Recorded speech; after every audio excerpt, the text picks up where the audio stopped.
Lakini pia tukizichambua haki zenyewe hizo zinazodaiwa, watu watekwa. Kwa nini yule fulani katekwa?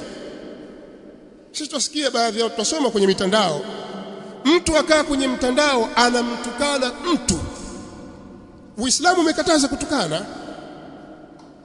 Hata unayemtukana akiwa ni mtoto mdogo hairuhusiwi. Matusi ni haramu. Haifai kumkashifu mtu na kuudhalilisha utu wake.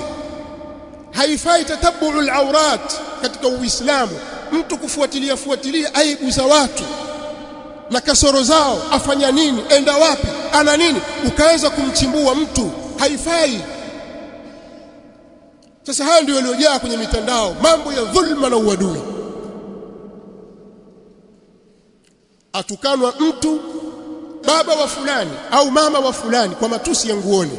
Mimi nakuuliza swali, lau kama wewe wajua kwamba fulani anatukania babangu, matusi ya nguoni, anamdhalilisha na mimi nipo, wewe utamfanya nini kama una nguvu?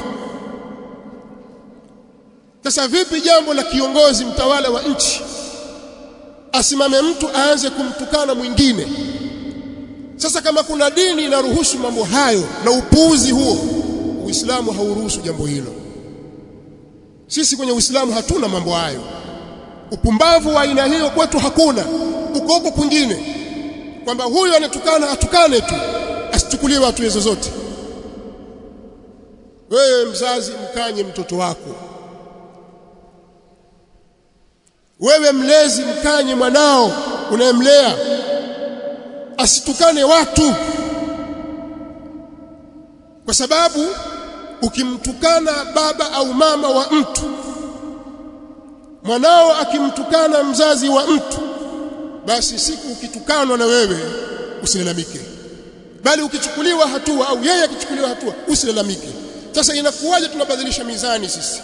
Tumeona mtu atukana, baba yake yupo, mama yake yupo, jamaa zake wapo, hawamkatazi.